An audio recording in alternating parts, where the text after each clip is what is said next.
Hello and welcome to Crouton Cracker Jacks. Today I'm going to show you how to make these delicious double breaded restaurant style onion rings. These are super easy to make. They take a little bit of time, but they are so worth it. These are the ingredients that you'll need. So let's get started. I'm going to start off here with a yellow onion. I like using yellow onions because they're relatively mild to me anyway. You could also use red onions or white onions, really whatever onion is your favorite. And I'm just going to use my knife here and cut off the top. And I'm going to slice this into between 1/2 inch and 3/4 inch slices. Now once you get those sliced up, you want to carefully push apart the rings of your onion slices here. Those little small pieces, you don't really want to worry about breading those. They're not going to get done on the inside, so set those off to the side, save them for another recipe later on. And once you get to the outside, you'll have the skin left over that you didn't take off. It should just be a real thin, papery skin. Go ahead and remove that because you really don't want to be eating that. And once you get them all separated, you will have one big pile of onion rings. Medium-sized onion here will give you about 20 onion rings or so, which is enough for 2 people. If you want more, go ahead and cut up another onion or use a larger onion to begin with. Now I'm going to mix up my batter here in a medium bowl. I'm going to crack in 1 large egg, and to that I'm going to add in 1/2 cup of regular milk, as well as 1½ tablespoons of all-purpose flour and a teaspoon of salt. And I'm just going to use a whisk here and I'm going to mix this all together. And this is going to be a really thin batter, and this is what we're going to use to help our coating, our breading, stay on our onion rings. Now I'm going to be doing just a few onion rings at a time here, and I'm going to first put them into my batter mixture here. Make sure they are completely covered, and then shake off the excess. And you want to place those into another bowl that I've put maybe 1/2 cup, 3/4 cup of all-purpose flour in. It's just plain flour. I didn't add any salt or pepper or anything to it.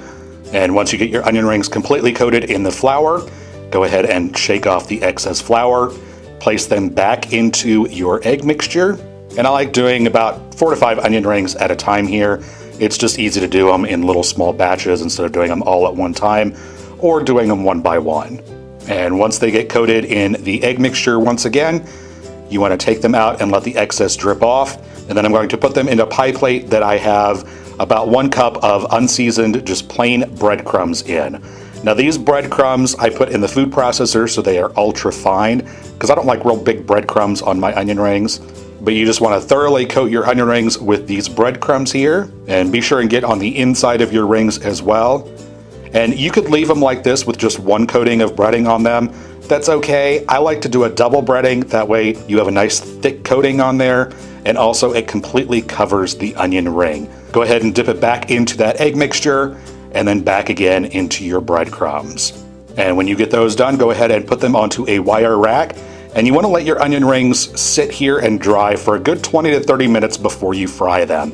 That'll make all those layers of breading and batter and everything that you put on there kind of melt together, and it'll actually glue itself to the onion ring itself. So that way when you go to fry these and you go to eat them, that breading will not fall off. It will stay on the ring itself. Now to fry these up, I have put some vegetable oil into my cast iron skillet here. You could use whatever pot or pan that you want to, as long as it's a heavy pan. And I've only got maybe 1 inch, 1.5 inches of oil in here, not a whole lot. And I've brought that up to 350 degrees over medium-high heat. You want to make sure and use a candy thermometer for this, so that way you get the proper temperature of oil. And then you want to carefully drop in 3 or 4 onion rings. You do not want to overcrowd your pan. If you overcrowd your pan when you're frying these, they're going to actually end up steaming each other, and they're just going to be a soggy mess. And you want these to be nice and crispy.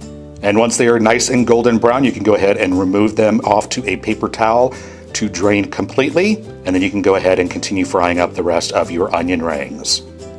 And there you go. That is how I made double breaded onion rings, just like you would get in a restaurant. If you like this video, be sure to give it a thumbs up. It really helps me out a lot. Subscribe for more deliciousness and to keep up to date on all my latest videos. Thanks so much for watching, and we'll see you next time.